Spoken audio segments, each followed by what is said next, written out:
I'm going to tell you a little bit about the book, A Journey to Freedom.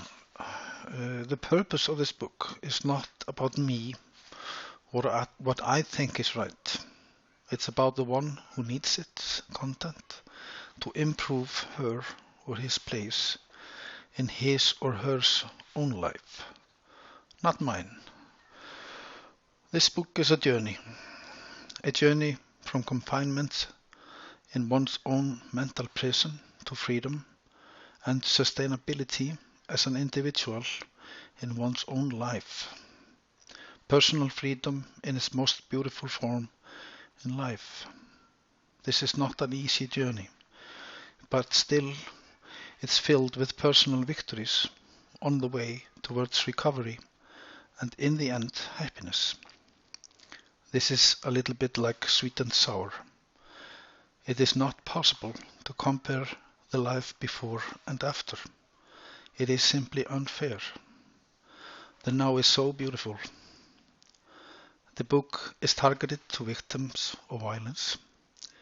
I was a victim of sexual violence, among other things, that a person should not experience, and the book's methodology is developed by these victims in mind.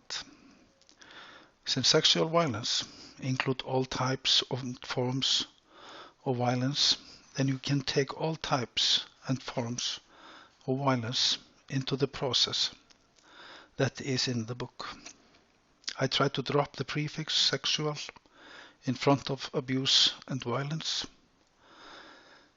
If you have not experienced that type of violence, then it's ideal to not read it and put your experience instead.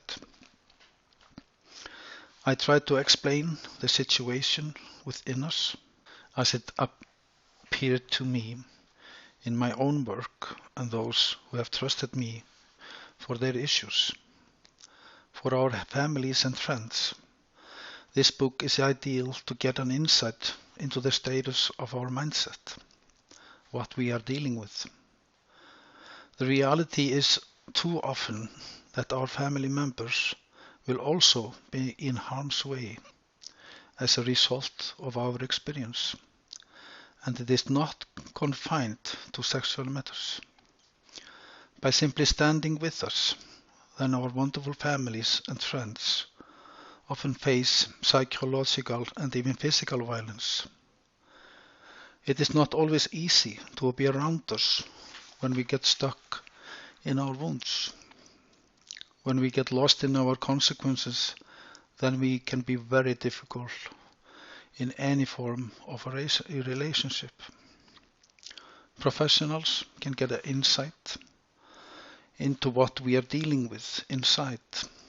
Education, understanding, and awareness are the key to progress in these issues as in others. The status of the category is as is, and we have to work together to deal with all sides of the matters and lift the category to a higher level. I have been assisting in research projects in the University of Iceland and University of Akureyri, and I intend to do everything in my power to help professionals to help us. We need to stand together and work together. We cannot expect the professionals to know all the best ways to help us to recover if they do not get an insight into our inner world. I developed the methodology, which is the book from the 12-step program, and have extensive experience in working with victims of sexual abuse. Truth guided by love and kindness conquers all. I asked myself regarding the book, and I asked the book, who are you? What are you? Where do you belong? Where is your home? And there was a picture that came to me, and it's a kind of a model what we are actually dealing with. I divided it into three subjects. violent incidents, the face of consequences, and the issues that the book covers. So I made a flowchart explaining the situation. This flowchart is also, the model is on the webpage, ajourneytofreedom.org, so you can look at it there. So let's begin. Incident occurs. Wound is created. Fear with connection to the incidents is made. Then we go into the consequences. After the fear with connection to the incident is created, then consequence is born. That leads to fear. Connection to consequences is controlling our life, and that results in the prison of the mind. And also, emotions are disrupted due to the consequences, which lead to problems in communications and relationship.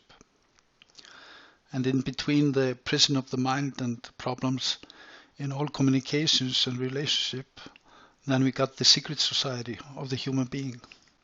The biggest problem of our species is secrets. They lead to more problems than they solve. And on all that, then sociological influences like discrimination is bound to go into this all and create a turmoil within us, which is the big picture of consequences.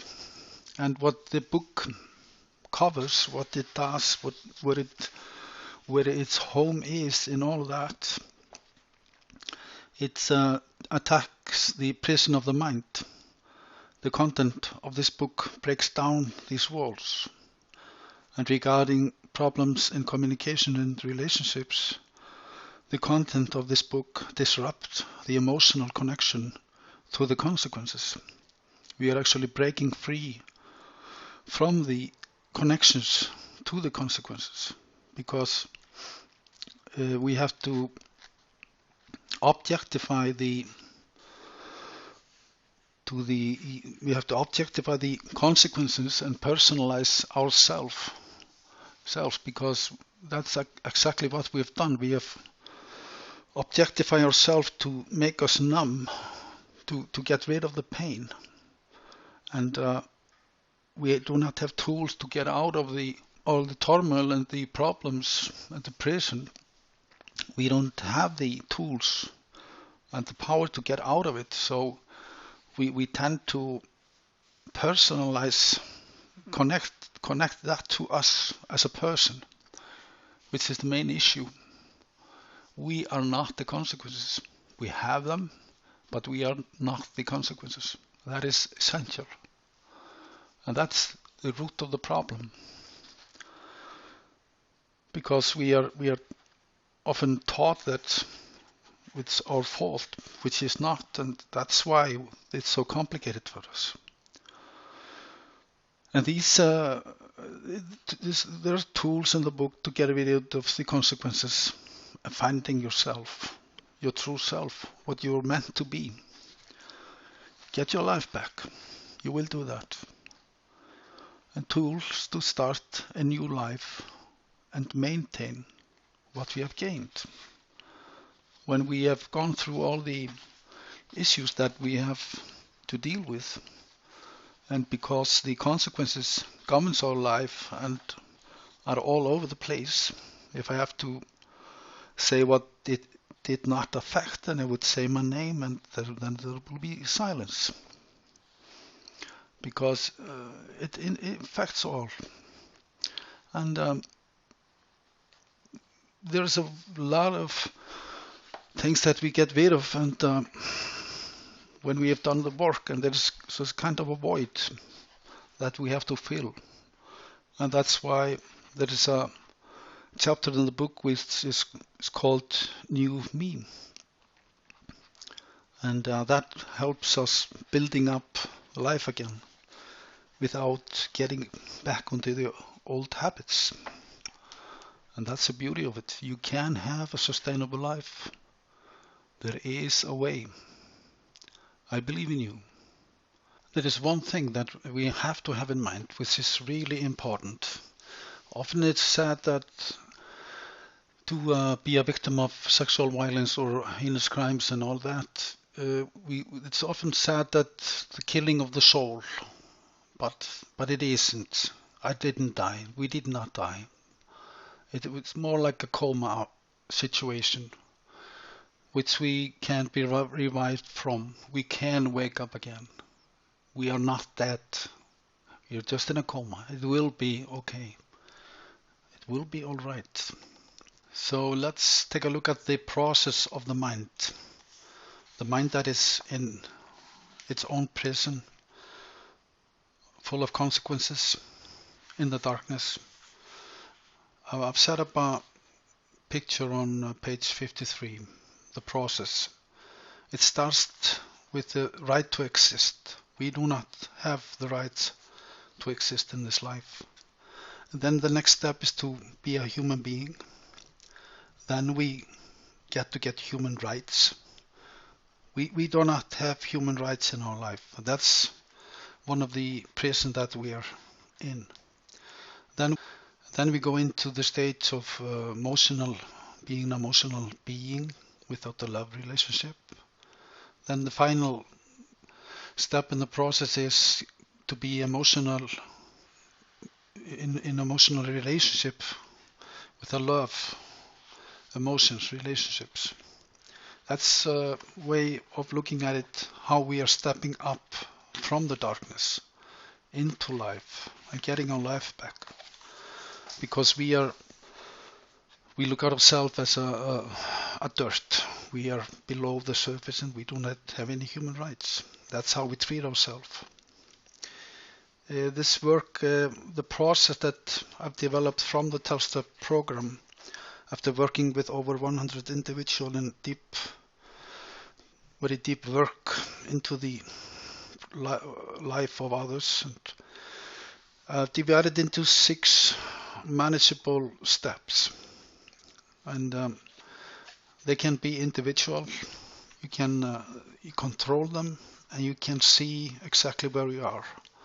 The book is full of flowcharts. So when you look at it, if you think you are stuck on the way, you just have to look at the next flowchart and see that's just a milestone. You can keep on working. It's not the end. If you feel it's very difficult in the hard place and you feel yourself trapped, you're not. It's just not the end. You just have to keep on going. So I'm going to tell you about the steps.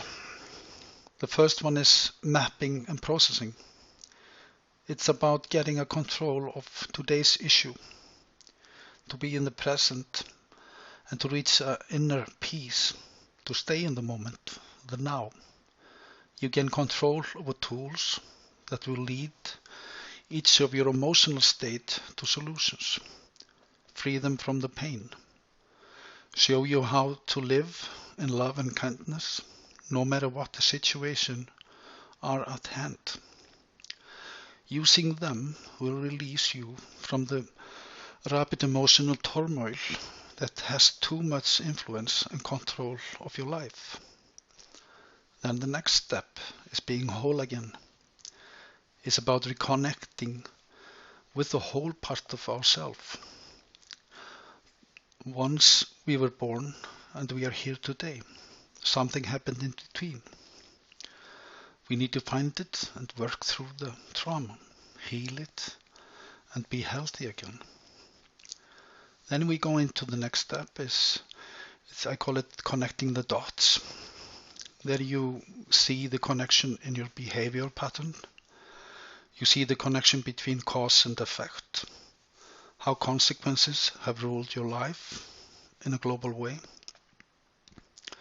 that everything starts to make sense, and you start to understand how much influence they have on all aspects of your life. You also see that if you conquer your fear, no matter how it presents itself, how it solves other issues of your life, it will be like you cut off the access to the fuel that has been feeding fires all over the place just by turning one handle. Fear will not longer rule your life. Letting go, which is the next step, discusses how to let go of control issues. The control that was governed by fear, shame, tearing yourself down, and was in fact violence against yourself.